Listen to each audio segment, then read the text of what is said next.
নমস্কার, আমি ডক্টর মুহা, ডার্মাটোলজিস্ট। আজকে কথা বলি কার্বন ফেসিয়াল নিয়ে। কার্বন ফেসিয়ালটা কারা করবেন অথবা কেন করবেন? যাদের স্কিনে একটু বয়সের ছাপ পড়েছে অথবা রিঙ্কেল আছে, তারা কিন্তু কার্বন ফেসিয়ালটা নিতে পারে। এটা আমাদের উপরের লেয়ারটা যেহেতু একটু এক্সফোলিয়েট করে, তখন দেখা যায় যে আমাদের কোলাজেন বুস্ট আপ হয় এবং স্কিনটা কিছুটা গ্লো করতে থাকে। এবং এখানে যে কারণগুলোতে যখন ইলাস্টিসিটিটা স্কিনের বাড়ে, তখন কিন্তু স্কিনের যে টোনটা ছিল অথবা যে ধরনের রিঙ্কেল গুলো হচ্ছিল, ওগুলো কিন্তু আস্তে আস্তে একটু মিনিমাইজ হতে পারে। এবং যাদের যে অনেক সময় দেখা যায় যে স্কিনের কিছু পিগমেন্টেশন আছে, যখন আমরা কার্বন ফেসিয়ালটা করছি, তখন এই কার্বন ফেসিয়ালের মাধ্যমে আস্তে আস্তে কিন্তু তাদের পিগমেন্টেশনটা অনেক সময় চলে যায়। কারণ যখন আমার এখানে কিন্তু আমাদের উপরের লেয়ারটা কিছুটা এক্সফোলিয়েট হয়, তারপর আমাদের এখানে কোলাজেন বুস্ট আপ হয়। এটা কিন্তু স্কিনের জন্য রিজুভেনেশনের জন্য খুব ভালো কাজ করে। আর কার্বন ফেসিয়ালটা মোটামুটি একটু কস্ট ইফেক্টিভ। এটাতে এমন না যে লেজার প্রসিডিউর আমরা যখন যাই, আমরা কিন্তু নর্মালি পেশেন্টদেরকে কিন্তু 4টা থেকে 6টা করতে হবে অথবা 8টা করতে হবে,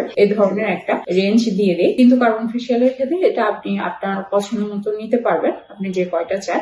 এবং 1 মাস পর পরে কিন্তু কার্বন ফেসিয়ালটা নেওয়া যায় এবং এখানে কিন্তু স্কিনের কোনো ক্ষতি হয় না। যেহেতু এখানে আমরা স্কিনের যে টোনটা থাকে একটু আনইভেন, যাদের টোন আছে তাদের ক্ষেত্রেও কিন্তু কার্বন ফেসিয়ালটা ভালো কাজ করে। আবার অনেক সময় দেখা যায় যে একটু বয়স হতে হতে আমাদের মুখের পোর্স গুলো একটু বাড়ে, অথবা যখন আমাদের এখানে ডাস্টের জন্য পোর্স গুলো অনেক সময় ক্লগ হয়ে যায়। পরে যখন আমরা পরবর্তীতে যে পোর্স গুলার সমস্যাটা আমরা আরো বেশি ফিল করি, কার্বন ফেসিয়ালের মাধ্যমে আমরা পোরটাও কিন্তু একটু মিনিমাইজ করতে পারি। এই জন্য যারা এই ধরনের সমস্যায় ভুগছে, তারা কিন্তু কার্বন ফেসিয়ালটা নিতে পারে। এতে ত্বকের আলাদা করে খুব বেশি ক্ষতি হয় না। তাছাড়া যারা বেসিক স্কিন কেয়ার করে, কার্বন ফেসিয়াল করার পর থেকে তাদের এই ইনগ্রেডিয়েন্টস গুলো কিন্তু তাদের স্কিনে খুব ভালো কাজ করে। এই জন্য যাদের বিভিন্ন ধরনের স্কিনের প্রবলেম ভুগছেন, তারা কিন্তু এই ধরনের প্রবলেম গুলোর জন্য কার্বন ফেসিয়ালটা নিতে পারে। তেমন কোনো সাইড ইফেক্ট নেই। ধন্যবাদ সবাইকে।